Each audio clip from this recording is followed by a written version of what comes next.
Function style chicken ఎలా చేసుకోవాలో చూపిస్తారండి. ఫస్ట్ ఒక గిన్నెలో ఆయిల్ పోసుకొని ఆనియన్స్ డీప్ ఫ్రై చేసుకోవాలి. డీప్ ఫ్రై అయిన ఆనియన్స్ని తీసి మెత్తగా గ్రైండ్ చేసుకోవాలి.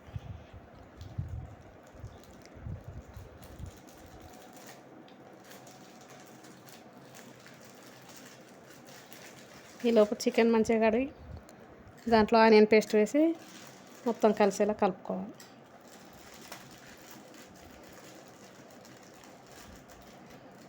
అదే గిన్నెలో ఆనియన్,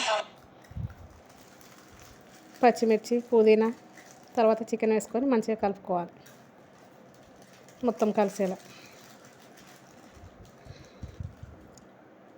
ఒక 10 నిమిషాల తర్వాత మళ్ళీ తీసి కలుపుకోవాలి ఒకసారి. చిన్న మంట మీద ఉడికించుకోవాలి.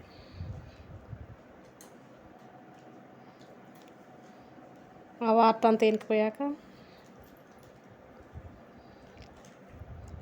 కస్తూరి మెంతి, జీరా పౌడర్ 2 స్పూన్స్, బగారాకు, మసాలాలు వేసి కలుపుకోవాలి. పసుపు, 2 స్పూన్స్ అల్లం వేసి మళ్ళీ ఒకసారి మంచిగా మొత్తం కలిసేలా కలుపుకోవాలి. ఒక 10 మినిట్స్ తర్వాత సాల్ట్ 2 స్పూన్స్, 4 స్పూన్స్ కారం,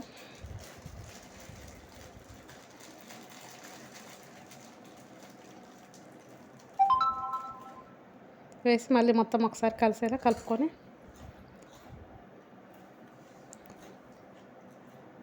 ఒక 10 మినిట్స్ తర్వాత ఒక 2 గ్లాస్ వాటర్ పోసుకొని మళ్ళీ ఒకసారి కలుపుకోవాలి.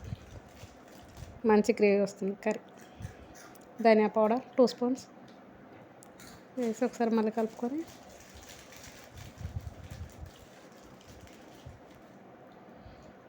మంచి గ్రేవీతోటి కూర ఫంక్షన్ స్టైల్లో ఉంటుంది.